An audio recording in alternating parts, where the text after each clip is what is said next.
Sego. I'm from AKWESASNE. Sewa the Noshoni, it's the people I belong to. KANIAKE HAKA.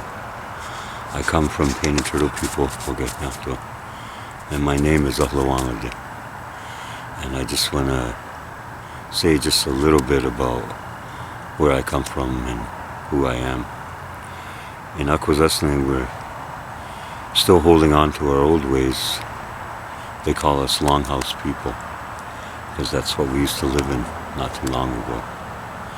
And in AKWESASNE, we still follow a matrilineal way of life, following the clans, and the clan mothers being the leaders of each of the clans. The males are chosen from their mothers or their aunts or their sisters to work together with the other clans within the community. In AKWESASNE, we also have Roman Catholic and many other of the European religions that have come. AKWESASNE is a land that's 7 rivers come together into one place on the St. Lawrence River, which used to be called the Iroquois River. There's probably about maybe 150,000 of my people today in the areas surrounded by upstate New York, Vermont, Ontario, Quebec. That's the lands of the corporations that are around us. So in our community, in our longhouse, we still follow our cycle for one Creator's Day, which is 1 year. And within that time, we still celebrate our ceremonies and our rituals to celebrate the nowness of life as we move about through the seasons.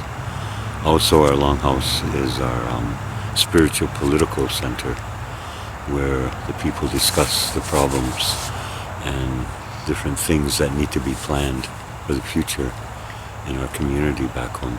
So that's still something that's practiced. The language is still strong. Our songs, our music, our knowledge of our creation story, the land we live, and that we maintain that we hold that for future generations. In AKWESASNE, we've seen in my lifetime a lot of changes.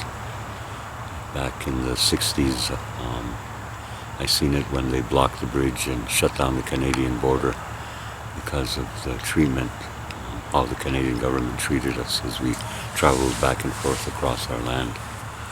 And so we shut down the border, and we won a little bit of sovereign freedom there, where they never stopped us again for quite a few years. Also in the late 70s and 80s, there was a 3-year siege in my community, again fighting for our jurisdiction and fighting for a way, which in many ways we won that fight. There was a civil war in our community from 1986 to 1990, which was devastating for the people. All this trying to find our own way back to self-determination of our people and find our way back to our mother, the earth. I think we found our father. We could call our father Mohawk Nation. We know who we are now. We know where we come from. But I think many of us were still looking for our mother. We haven't found her yet and made that connection back to her. They gave us a new mom in Canada called the Queen of England, and a new dad who, these two, they kidnapped us, called the United States. That's a story they tell in my community of the little boy AKWESASNE, whose parents were either killed or pushed away, and the children were stolen. One of the children being AKWESASNE, and being told lies throughout our whole life by our father, the United States, and our mother, the Queen, through England. So now we know the truth, that we were abducted, we were stolen, and the treatment of our parents was horrendous. So I think that's where we're at now today. We're still looking for our mom. We're still trying to make that connection back to her. We found our dad. We know who we are once again. We still remember our clans and our language, our songs, and our creation story. we still remember how we dressed and how we ate, and we still celebrate the seeds that our ancestors passed down to us.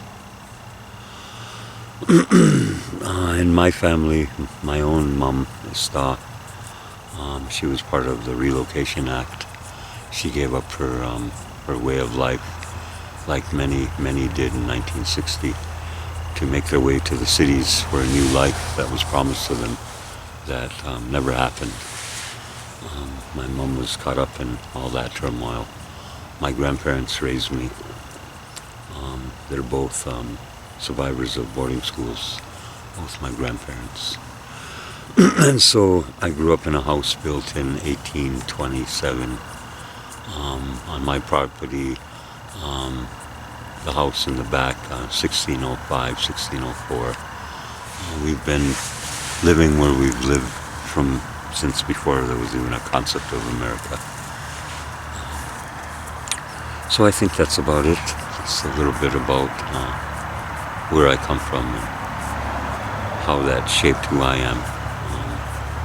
How the earth where I come from is also me.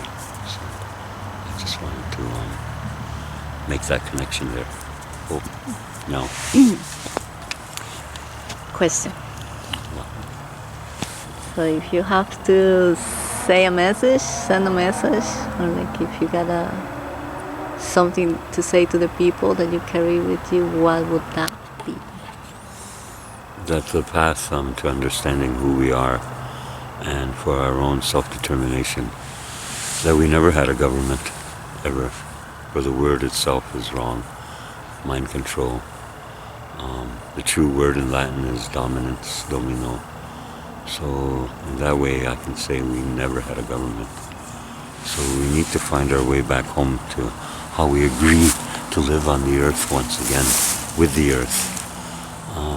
We kind of need to drop the bullshit, people, because that's all I see. We're so stuck on ourselves, we can't think outside of people, and we really think we're the center of this universe. So we really need to get our head out of our ass and start to realize that we're just part of something huge, and that sovereignty lies within all of that, not just within us. So I think that's important that we come to start to realize these things of how we live again in a peaceful agreement on the earth.